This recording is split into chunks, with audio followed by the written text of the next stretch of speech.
C'est en quelque sorte un nouveau souffle dont bénéficie l'église du Sacré-Cœur des Moneghetti avec son nouvel orgue achevé très récemment.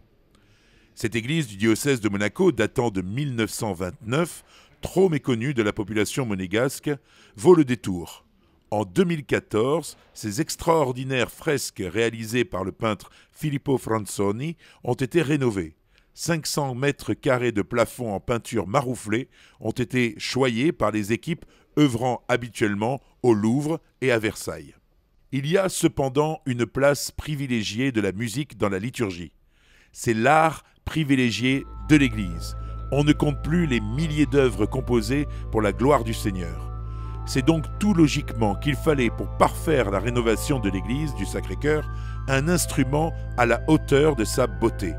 C'est ainsi qu'en 2016, un orgue romantique symphonique réalisé par la manufacture Brondino Vegetzi Bossi a vu le jour, capable de jouer tous les types de musique, classique ou contemporain. Il manquait alors la touche finale. Il fallait décorer cet orgue et c'est maintenant chose faite.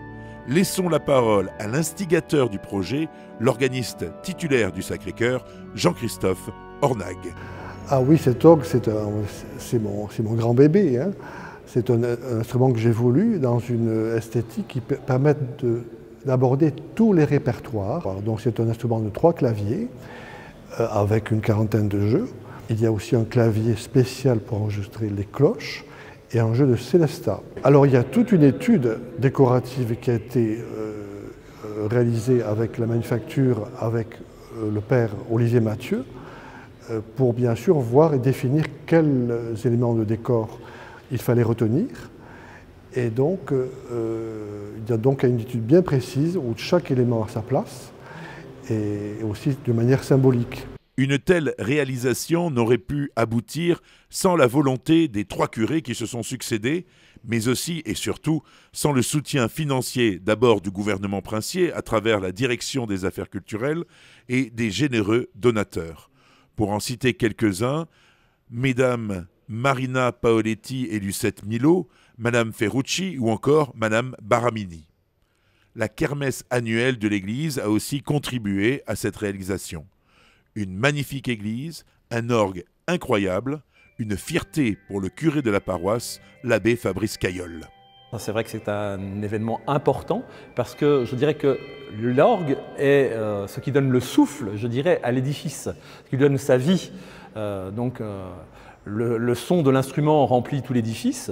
Bon, l'église Sacré-Cœur n'est pas très grande, c'est vrai, mais quand on pense par exemple à Notre-Dame de Paris, eh bien, il s'agit de remplir de sons qui montent vers Dieu tout cet édifice. Donc l'église, c'est un édifice de pierre, c'est vrai, mais aussi avec des hommes et des femmes qui la constituent. Et l'instrument, l'orgue, justement, eh bien, donne ce souffle à ces pierres à la fois de l'édifice et en même temps à ces personnes qui le constituent pour permettre de chanter l'office, pour nous tourner vers le Seigneur. Effectivement, c'est une belle pièce, hein, comme vous pouvez voir, j'imagine, capable de donner des concerts, mais sa vocation première, bien sûr, c'est d'accompagner les offices. Nous vous invitons à vous rendre aux offices pour entendre ce magnifique instrument ou tout simplement à faire un tour dans le quartier des Moneghetti pour découvrir ou redécouvrir cet édifice religieux hors du commun.